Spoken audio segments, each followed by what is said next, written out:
Nifty bank Nifty में आज pretty much एक साइडवेज टू पॉजिटिव डे पे क्लोजिंग दिया है। अब कल रिलायंस का डीमर्जर भी है और वीकली एक्सपायरी भी है। तो रिलायंस का डीमर्जर का क्या असर हो सकता है निफ्टी के एक्सपायरी पे, कैसे प्लान करना है, कौन से लेवल्स पे बाइंग या सेलिंग के लिए देखना है हमें निफ्टी बैंक निफ्टी दोनों के लिए, डिस्कस करेंगे सब पॉइंट्स इन डिटेल में ये वीडियो में। गुड इवनिंग, मेरा नाम है सोहेल, चलते हैं एनालिसिस पे। निफ्टी का क्लोजिंग मिला 19,833 पे। पहले रिलायंस का डीमर्जर को समझ लेते कि क्या होने वाला है। सो बेसिकली रिलायंस और जियो फाइनेंशियल सर्विसेज, ये दोनों चीज का डीमर्जर होने वाला है। अभी कैलकुलेट कैसे होगा। सो आज के दिन पे क्लोजिंग दिया रिलायंस ने 2841 पे।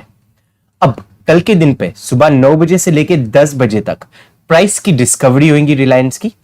एग्जाम्पल के तौर पे ले लेते हैं, सेफ एग्जाम्पल 26 रुपए पे प्राइस की डिस्कवरी हो गई। तो ये जो डिफरेंस है आज के क्लोजिंग में ये और कल के प्राइस डिस्कवरी के बीच में, ये 240 रुपए का कभी डिफरेंस आ गया तो जियो फाइनेंशियल सर्विसेज का प्राइस हो जाएगा 240 रुपए। ये ऐड हो जाएगा निफ्टी 50 के अंदर।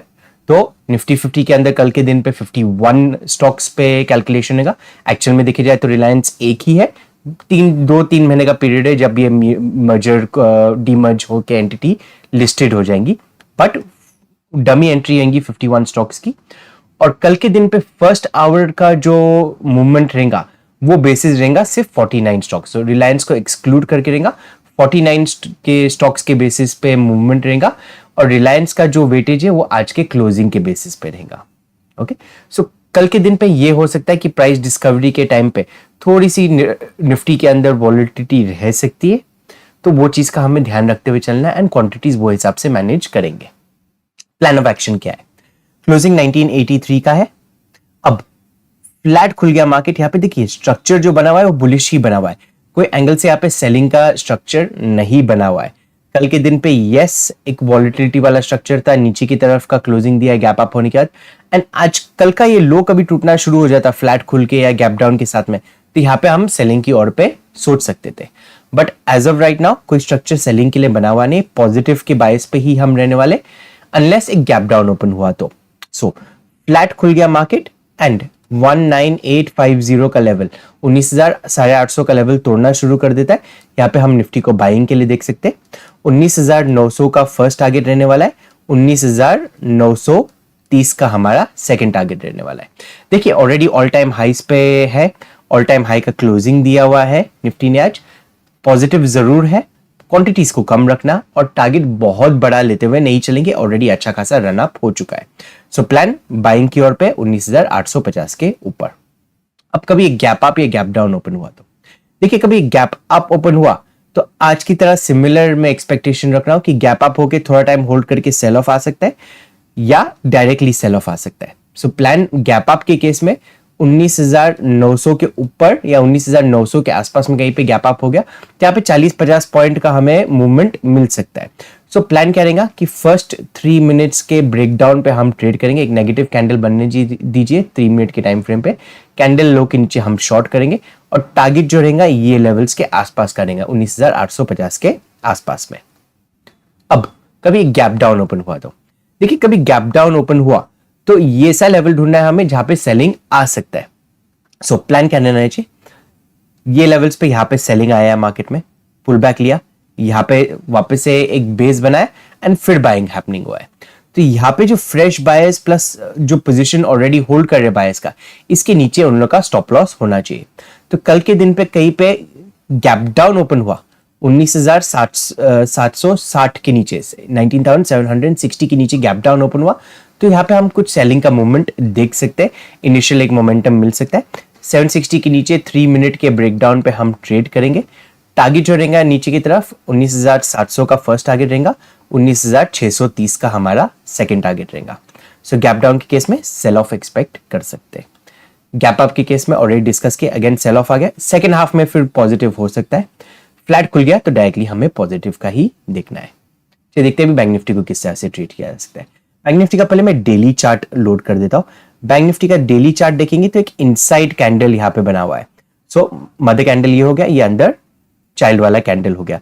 अब ये कैंडल का हाई या लो टूट गया तो यहाँ पे हमें एक अच्छा बाइंग या सेलिंग का मोमेंटम मिल सकता है। तो प्लान सिंपल रहने वाला है हमारा, हमारा इसका ब्रेकआउट पे ही हम कुछ प्लान करेंगे।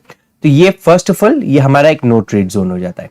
तो ये जो जोन है आज का जो वॉलेटिलिटी वाला जोन है ये हमारा नो ट्रेड जोन होगा। इसके ऊपर ही प्लान करेंगे, उसके नीचे ही कुछ प्लान करेंगे।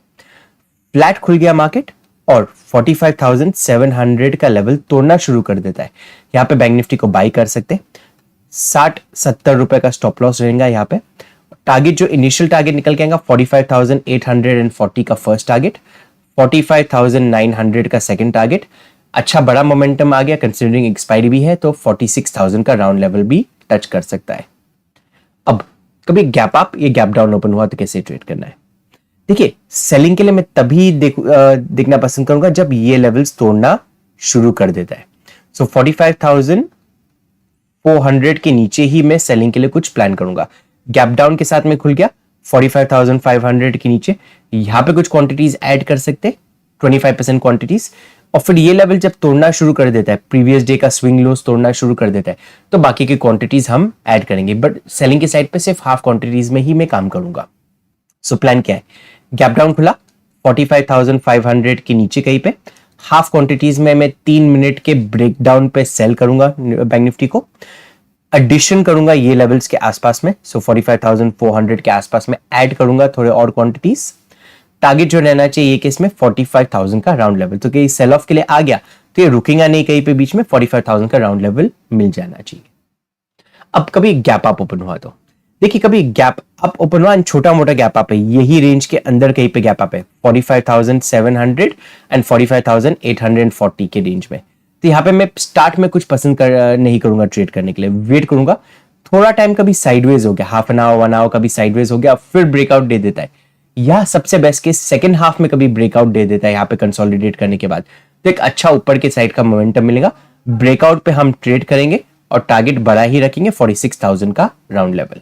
सो ये लेवल्स के बीच में कहीं पे खुला तो वेट कीजिएगा।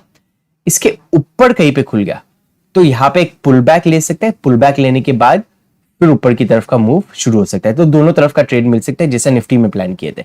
सो गैप अप कभी खुला 46,000 के आसपास में या 45,900 के आसपास में। यहाँ पे वेट करेंगे एक नेगेटिव रेड कैंडल का बनने का 3 मिनट के टाइम फ्रेम पे। कैंडल लो के ब्रेकडाउन पे हम ट्रेड करेंगे।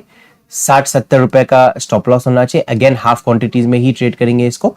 और जो टारगेट है ये जोन का टारगेट रहेगा हमारा 45,700 के आसपास में।